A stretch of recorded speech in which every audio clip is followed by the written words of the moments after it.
Investavimo pradžioje aš aklai kopijavau kitus ir tai man kainavo šimtus eurų. Nuoširdžiai tikėjau, kad elgiuosi protingai, o iš tikrųjų tiesiog sukūriau visišką chaosą ir neturėjau jokio plano. Šiandien atvirai parodysiu savo klaidas ir pasidalinsiu, kaip apsaugoti savo pinigus nuo svetimų eksperimentų. Sveiki, aš Auksė. Kai pradėjau domėtis investavimu, mane užgriuvo informacijos tsunamis. Internete apstu žmonių, kurie dalinasi savo sėkmės istorijomis ir perkamais aktyvais, o aš, neturėdama jokio žinių bagažo, nesąmoningai pradėjau juos kopijuoti, visiškai nematydama bendro paveikslo ir nesuprasdama, kad svetima strategija man gali visiškai netikti. Šiandien, stebėdama kitus pradedančiuosius, aš matau tikslų savo pačios atspindį. Žmonės perka aktyvus, net akimirkai nesusimąstydami. Dėl to naujokų portfeliai tampa pilni egzotiškų aktyvų, kur pačiam savininkui neaišku, nei kodėl jie ten yra, nei ką jie tam portfeliui daro. Mokytis iš kitų patirties yra velniškai gudru, bet aklas jų sprendimo atkartojimas veda tiesiai į pinigų deginimą. Pažiūrėkime, kaip tas chaosas atrodė mano pačios pirmose pirkimuose. Privalau prisipažinti, esu iš tų, kurie sužinoję naują informaciją, iškart neria į praktiką. Tas skubėjimas viską išbandyti mane ir privedė prie pirminio chaoso. Ekrane tuoj pamatysi mano pirmuosius pirkimus, bet prieš tai atkreip dėmesį į vieną detalę. Kiekvienas fondas biržoje turi unikalų trumpą raidžių kodą, vadinamą tikeriu, pagal kurį jį galima lengvai surasti. Pažiūrėk, kokius kodus aš impulsyviai nusipirkau savo pačioje pradžioje. Iš pradžių nusipirkau fondą, kurio pavadinimas yra VWCE. Tai didžiulis pasaulio įmonių rinkinys, kuris atrodė kaip tobulas startas ir saugiausias būdas išskaidyti riziką. Bet tą pačią dieną kažkodėl nusprendžiau nusipirkti ir XDEQ fondą. Jis irgi apima pasaulio įmonės, tik išrenka jas pagal specifinius kokybės kriterijus. Tada mano akis užkliuvo už JAV rinkos gigantų. Po 8 dienų nusipirkau ir VUAA fondą, kuris prekiaujamas doleriais. O po gero mėnesio į portfelį priglaudžiau ir SXR8 fondą. Tai yra lygiai tas pats JAV įmonių rinkinys, tik perkamas eurais. Laiko tarpai tarp mano sprendimų buvo labai maži. Per pusantro mėnesio mano portfelyje jau puikavosi 4 skirtingi aktyvai. Taip kito mano strategija. Tiksliau, jos visiškai nebuvo. Aš tiesiog pirkau tą, ką išgirdau, vieną po kito. Iš naujoko perspektyvos aš jaučiausi kaip profesionalė, kurianti tobulą portfelį. Tačiau tik gerokai vėliau atsidariau nemokamą fondų analizės platformą Just ETF ir pažiūrėjau į pačią šių krepšelių sudėtį. Paaiškėjo kraupi tiesa. Pirmiausia, aš nuoširdžiai maniau, kad pirkdama pasaulio fondą tikrai perku visą pasaulį. Bet pažiūrėkime į šalių pasiskirstimą ekrane. Pasirodo, vadinamieji viso pasaulio fondai iš tiesų savo viduje laiko apie 60% vien tik JAV įmonių. Kadangi vėliau papildomai nupirkau dar 2 JAV fondus, mano portfelis tapo tiesiog didžiuliu ir neproporcingu statymu ant vienos šalies. Dar blogiau pasidarė pažiūrėjus į turimų fondų įmonių top 10. Visuose mano 4 pirkimuose viršūnėje esančios įmonės atrodė beveik identiškai. Aš visiškai neskaidžiau rizikos, o tiesiog masiškai pirkau tas pačias Apple, Microsoft, Nvidia bei Amazon akcijas per skirtingus fondus. Be to, absoliučiai didžioji dalis šio dubliavimosi susivedė į vieną dominuojantį technologijų sektorių. Šis blaškymas turėjo labai konkrečią kainą. Kaskart darydama naują impulsyvų pirkimą, aš iškart sumokėdavau brokeriui komisinius mokesčius. Kiekvienas fondas dar ir savo metinį valdymo mokestį turi. Todėl aš mokėjau kelis skirtingus mokesčius už tai, kad skirtingi valdytojai man parduotų beveik tokį patį daiktą. Jau nekalbant apie tai, koks iššūkis tapo šio portfelio priežiūra. Dabar mano taisyklė labai paprasta. Prieš pirkdama naują fondą atsidarau minėtą Just ETF puslapį ir peržvelgiu jo sudėtį aprašymą. Jei matau, kad naujos pozicijos dubliuoja tai, ką jau turiu, suprantu, kad be reikalo permokėsiu už tą patį aktyvą. O jei jautiesi pasimetęs ir nesupranti, kaip išvengti šio brangiai kainuojančio aktyvų dubliavimosi, kviečiu vėliau pažiūrėti mano epizodą dedikuotą apie fondus, vadinamosius ETF ir jų dubliavimąsi. Nuorodą palieku ekrano dešinėje viršuje ir aprašyme. Beje,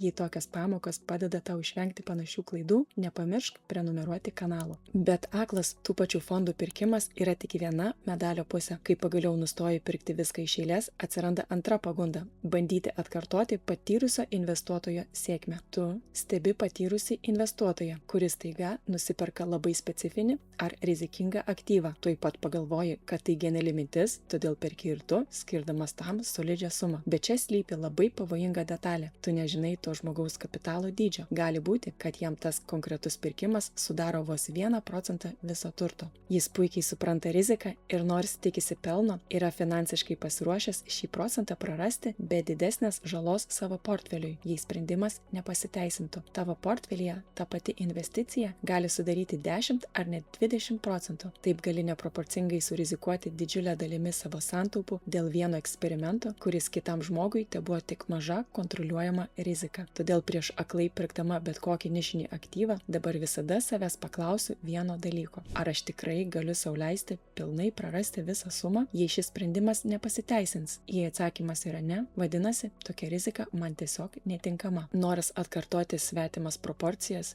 ir eksperimentuoti dažniausiai kyla todėl, kad rinka nuolat vilioja greito uždarbio pažadais. Kai aplink daug kas dalinasi savo sėkmės istorijomis, labai lengva pasimesti ir pamiršti savo planą. Pažvelk į mano pirkimų datas ekrane. Savo investavimo kelią aš pradėjau rugsėjo pradžioje nuo plačiai išskaidyto pasaulio fondo, bet praėjus vos 5 mėnesiams aš mečiausi į visai kitą pusę. Stačia galva nėriau į dividendinius aktyvus ir pasyvių pajamų madą. Vasario viduryje nupirkau specifinius aktyvus orientuotus į reguliarų pajamų išmokėjimą. Tuo metu daugelis gyrėsi gaudami didelės išmokas, todėl matydama, kaip masiškai juos perka kiti, padariau tą patį. Deja, vėliau paaiškėjo, kad praktikoje viskas veikia kitaip. Išmokas tikrai gavau, bet po jų pačio aktyvo vertė tiesiog tirpo akise ir galiausiai likau minuse. Nors teoriškai viskas atrodė pelninga, iš tikrųjų aš tiesiog deginau savo kapitalą. Biržoje išskirtinai aukštas išmokėjimas visada turi savo kainą. Gerokai didesnė rizika. Jei nesupranti, iš kur tiksliai atsiranda tas žadamas pelnas, vadinasi, perki ne strategiją, o tiesiog gražią pakuotę su nežinoma sudėtimi. O kai tavo portfelis dar visai mažas, kantrybės labai trūksta, todėl norisi išbandyti viską vienu metu. Būtent todėl, net nesulaukusi pirmųjų pasyvių pajamų rezultatų, vos po kelių dienų atradau naują stebuklą – svertinius aktyvus. Matydama, kaip kiti investuotojai naudoja šį įrankį greitam pelnui, nusprendžiau neatsilikti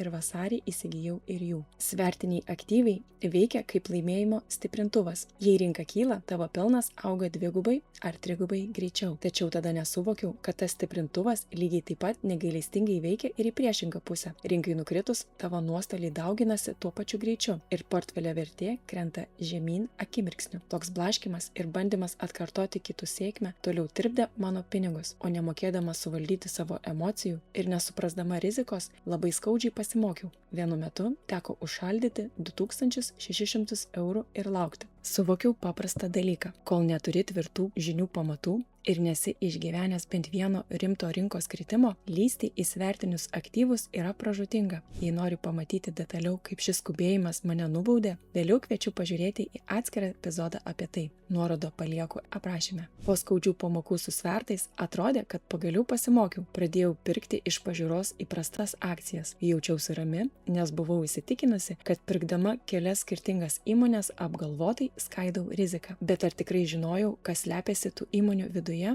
Čia ir vėl stipriai paslydau. Tuo metu aplink buvo be galo daug kalbų apie kelias populiarias įmonės. Daug kas dalinosi, kad jas perka, todėl atrodė nepaprastai logiška daryti tą patį. Prisipirkau šių skirtingų akcijų galvodama, kad protingai skaidau savo portfelį. Tačiau vėliau, pradėjus kritiškai vertinti savo pirkinius, pamačiau siaubingą vaizdą. Pasirodo, visos šios įmonės buvo tiesiogiai susijusios su kriptovaliutomis ir jų vertė judėjo vienu ritmu su jomis. Pati to nesuvokdama, aš neskaidžiau rizikos, aš tiesiog sukroviau nemažą dalį savo kapitalo į vieną labai rizikingą kriptovaliutų rinką. Maniau, kad turiu subalansuotą krepšelį iš skirtingų aktyvų, o išties tiesiog prisėmiau milžinišką kiekį paslėptos rizikos. Todėl dabar mano taisyklė griežta. Prieš pirkdama naujos įmonės akcijas privalau pasidomėti, kokiu verslu jie išties užsiema, kaip veikia ir iš ko uždirba pinigus. Bet net ir išvengus visų šių klaidų bei,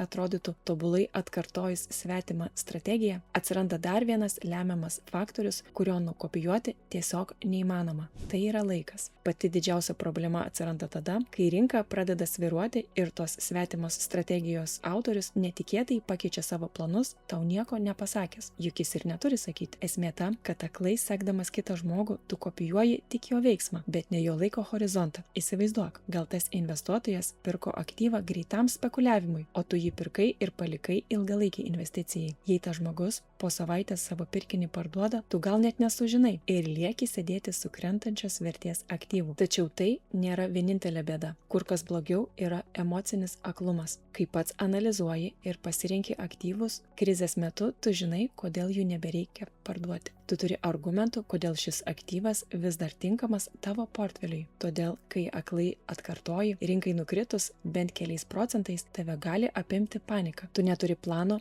nesupranti, kodėl tai pirkai, todėl išsigandęs gali parduoti viską pačiame dugne. Savos strategijos neturėjimas yra kaip didelis inkaras, kuris neleidžia tavo finansams judėti į priekį. Ištrūkti iš šios panikos padeda tik vienas dalykas. Kiekvienam aktyvui portfelyje privalai turėti asmeninį kodėl. Kol nepradėjau savo argumentuotai atsakinėti, kodėl aktyvas atsidūrė portfelyje ir kiek laiko jį laikysiu, aklas pasikliovimas kitų veiksmais kėlė tik stresą. Stebėti kitus tikrai nėra absoliutus blogis, jei tai daroma atsakingai ir tu tiksliai supranti, ką darai. Mes privalome kiekvieną pamatytą strategiją praleisti per savo asmeninę prizmę ir kritiškai įvertinti, ar tikrai verta taip elgtis mūsų individualioje situacijoje. Tavo finansai yra tik tavo atsakomybė. Apibendrinant skaudžias pamokas, aklas kopijavimas man atnešė tik aktyvų dubliavimą, papildomus mokesčius, nevaldomą paslėptą riziką ir emocinę paniką. Viskas pasikeitė tik tada, kai pati nuoširdžiai įvertinau savo portfelį, kiek jame pozicijų, kurias tikrai suprantu, o kiek atsiradusių tik dėl svetimos nuomonės. Taip po truputį išsivalau nuo visų šių eksperimentų. Jei ir tau bevalant eksperimentą kils dvejonių, ką pasilikti, o ką atsisakyti, drąsiai užsuk į Financial Lithuanians Facebook grupę. Ten rasi erdvę, kur žmonės ir patys turinio kūrėjai labai noriai diskutuoja, dalinasi patirtimi ir padeda vieni kitiems susigaudyti. Būtent ši bendruomenė man pačiai padėjo išlipti iš šio informacinio chaoso ir susidėlioti tvirtus pagrindus. Nuorodą į grupę paliksiu komentare. O kai galiausiai pavyksta išvalyti visą tą chaosą, parduodi netinkamus aktyvus ir tavo sąskaitoje staiga atsiranda didesnė pinigų suma. Tave apima nauja dilema. Skaičiai sako, investuoti viską iškart, bet smegenys klykia iš baimės ir liepia pinigus skaidyti palengva. Tas lėtas laukimas gali tau kainuoti pusę potencialaus pelno. Kaip rasti kompromisą ir neprarasti pinigų belaukiant tobulos akimirkos, detaliai narplioju kitame savo vaizdo įrašą, kurį tiesiog privalai pamatyti prieš atlikdamas bet kokį didesnį investavimą. Iki kito karto.